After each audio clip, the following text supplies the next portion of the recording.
les gens tapis dans l'ombre comme ni ñu koy waxee ñooñu nga xam ne xaw ma ay faucon xaw ma lan peut-être génne leen ci palais bi moom dina jafe ak ci système bi parce que dañ cee bokkee noo xam ne xóot na trop et puis yàgg na waaw est-ce que maanaam sorile googu di mën a am wala ñenn di ko yaakaar wala gis ci diggante xëy na Sonko ak Diomaye wala ci wàllu doxalin moo xam ci doxalin moo xam ci leneen est-ce que jógewul ci ñooñu te est-ce que ñooñu itam bu ngeen bëggee soppi système bi comme ngeen ko bëggee seen responsabilité du ngeen tiiri leen ci mbir yi noppal leen tuuti uti ñeneen parce que fii am na fi peut-être ay borom xam-xam yu maandu yoo xam ne nii Sénégal rek leen ñor est-ce que ñooñu ba tey desuñu ci système bi maanaam ñoo xam ne ay vrai faucon lañu yoo xam ne ñi ngi fi woon te duñ fi mës a jug wala bokk pare ñu pour jug fi. waaw loolu am na solo parce que xam nga ñun Sénégal rek mooy dëkk boo xamante ni c'est tabou de dire le gouvernement du président Diomaye Faye. wala l'administration du président Diomaye parce que yow dafa am loo jaay nit ñi. am projet boo jaay nit donc projet boobu ñi ko mën a dérouler mooy ñi nekkoon ba ñuy togg projet bi. ba ñuy def référentiel yi. ñoo ko mën dérouler mais koo xamante dañ ko fi fekk pour mu dérouler même pour mu adopter ko approprier ko day am ay lenteur léegi nag nee na mën nañ ne segment état bi yëpp du gouvernement Pastef moo ci nekk guñ ci mais je pense que dans les jours ou les mois à venir il y aura beaucoup de corrections à apporter parce que liggéey bi dafa war a yemb dafa war a gaaw koo xamante ni fekkuloon bañ koy togg wala bañ koy nas pour mu dérouler ko day jafe maintenant nag am na ñi nga xamante c'est des sénégalais yoo xamante ni dara ñoru leen lu dul Sénégal et xam nañ ràññee nañ leen xàmmee nañ leen je pense que le président de la République est le mieux renseigné pour jël ñooñu également ñu bokk ci Pastef boole leen ci liggéey pour affaire yi gën a gën a dox ci loolu Pape Sané bu mel ni am nañuy junj sax wala boog di wax ab remaniement ministériel boo xam ne ñi ngi koy junj boobu ba tey peut-être soreetul te même xëy na buñ ko junjul woon itam gouvernement bu defee peut-être 1 an et quelque jëm ci kii war nañoo mën a seetaat xëy na même bu ñu soppiwul ñëpp it seet ba xam naka lañ koy seppee yenn affaires yi li baaxul ndax li baaxul moom mënta ñàkk maanaam am na lu baaxul ndax moo tax premier ministre li mu wax daanaka inefficacité la ci lu bëree bëri ndax ci li ñu jëm wala boog di remaniement ministériel lu mënta ñàkk la buñ ci eggee lii docteur junju ci ñu soppiwaat mbir yi waa Pastef gën a am toogu am place ci mbir yi ak yeneen patriotes yoo xam ne xëy na bokkuñu Pastef sax waaye réew bi ñor na leen est-ce que jàpp nga ne daal buñ ci paree ndax am na ministère yu bari yoo xam ne peut-être nit ñi ngi xaar ñu dindi ña fa nekk dugal fa ñeneen wax dëgg yàlla. xam nga Pape premier gouvernement pouvoir bu falu son premier gouvernement dañ koy wax dañ koy tuddee souvent gouvernement test mooy maanaam day permettre le président de la République wala son premier ministre ñu jël déjà seen marque. ñëw ça leur permet de faire li ñuy wax l'état des lieux. mooy egsi nañu diw lii nañu fi bàyyil nañu xam d'abord lu mu ñu fi bàyyil mooy lan. donc loolu mooy ce gouvernement test si gouvernement test boobu nag. pour la plupart du temps c'est une pratique gouvernementale su amee 1 an. dañuy toog seetlu daal di def lu ñuy wax évaluation. évaluation boobu nag moom mooy indi un nouveau remaniement bi nga xam ne mooy li ñuy wax un gouvernement bi nga xam ne moom mooy conduire véritablement le projet bi nga xam ne moom moo fal le président de la République. tu vois premier gouvernement bi pour jàngat xool situation dëkk bi lañ fi fekk et tout après xoolaat ay orientation deuxième gouvernement bi nag moom mooy war a doxal mooy dérouler li ñuy wax le programme ou bien le projet du président candidat loolu donc c'est tout à fait normal que ce premier gouvernement mu am ay lacunes parce que aussi d'une part nit ki la nga xam ne mosoo ko pratiquer am na ci ñu ci bëri ñi nga xam ne mosuñu nekk dans l'administration centrale ou bien la grande administration donc tey boo ñëwee indi leen ci yenn département yi à coup sûr mooy que dana am ay flottement yooyu li koy indi mooy d'abord da ngay ñëw fekk fa ay nit yi nga xam ne dañu am ay pratiques ancrées ci façon doxalin yi nga xam ne moom la Sénégalais yi doon décrier soo ñëwee dans un premier temps da nga naan non Pape Sané bi du ma ko fi dindi diw du ma ko fi dindi parce que def nañ fi 10 ans def nañ fi 15 ans d'une part c'est bon parce que mën nañ la permettre nga xam lan moo nekk ci service bi mais d'autre part également ça peut être un couteau à double tranchant bu dee Pape Sané mi yàgg na ministre bu fi ñëw mu ànd ak moom wan ko nu ñuy def ba fond bi wala fond bële tibb ci lii tibb ci lële soo moytul parce que ñun tous nous sommes des humains soo moytul tamit Pape Sané wan la nu ñuy tibbee ci lii nu ñuy tibbee ci lële donc loolu moo tax ma ne c'est un couteau à double tranchant c'est vrai mënoo egsi rek xanaa lu mel noonu moo fi bàyyi ku mel ne Samba Obor ba tey on peut le dire waaw on peut le dire président egsi ñëw lu mu doy ni présidence yoon la nga am au moins un commis bi nga xam ne habitué ne aux arcanes de la présidence c'est tout à fait normal mu ñëw taxaw mais foofu également fi nga xam ne jàpp naa ni que erreur la maintenant c'est à l'appréciation du président jàppoon naa c'est là où il lui fallait un directeur de cabinet extrêmement fort waaw extrêmement fort parce que nag le directeur de cabinet c'est le premier collaborateur du président de la République absolument waaw kuy jàll ci président moom ngay gis kuy génn ci président moom ngay gis donc il lui fallait un directeur de cabinet extrêmement fort et extrêmement outillé ça c'est mon point de vue je dis pas que Mary Teuw Niane n'est pas fort n'est pas outillé mais je dis que il lui fallait à mon avis quelqu'un de très outillé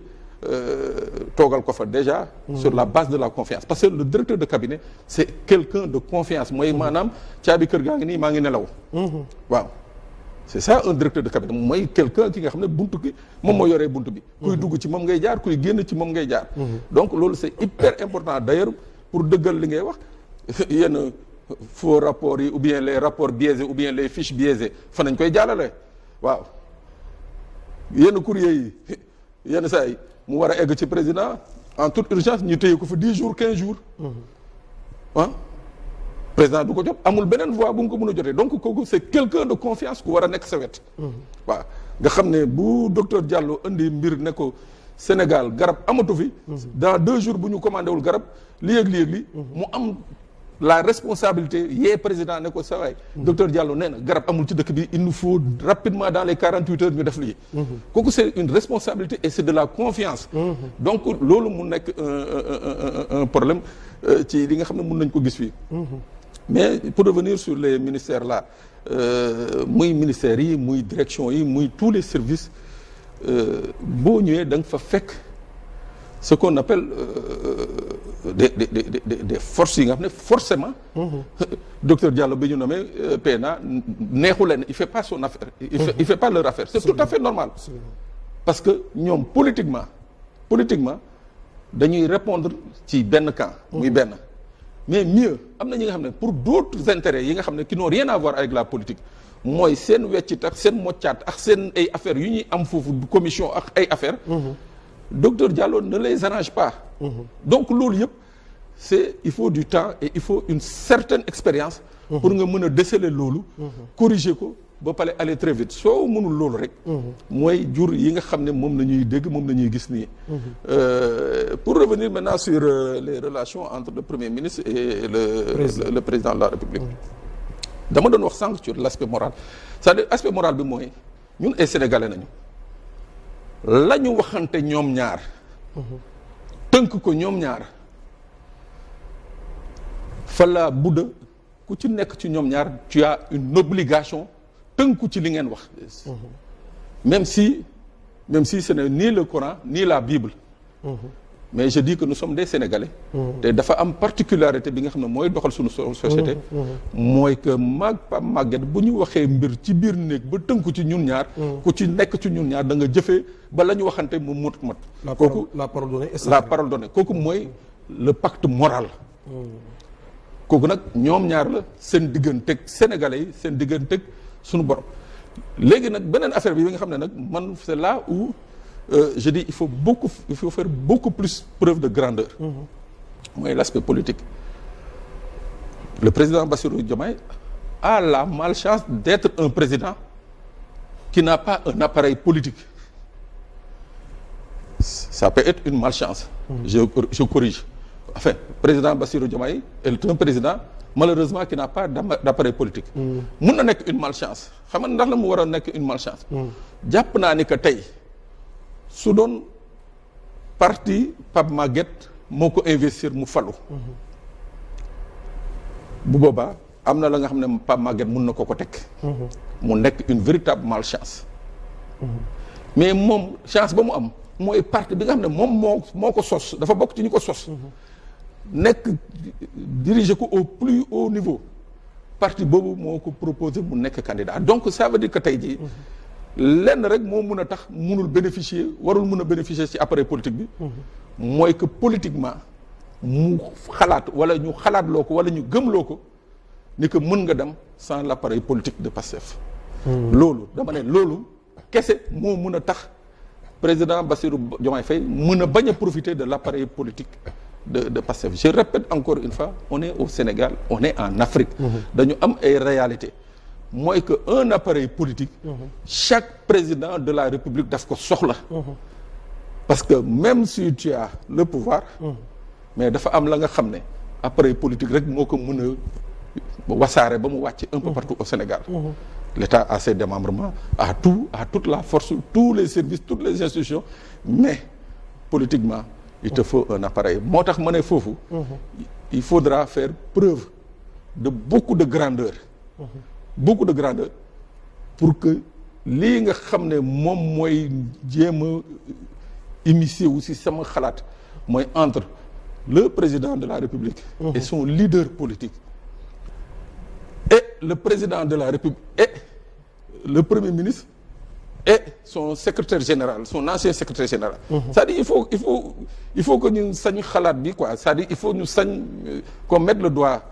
là où ça fait mal pour que les gens comprennent. Ousmane Sonko, quel que soit ce qu'on peut lui reprocher, je dis quel que soit ce qu'on peut lui reprocher, mais tey mën na yëkkati loxoom daa di ne man Ousmane Sonko fii Pastef egg bokk naa ci ñi nga xam ne ñoo fi indi Pastef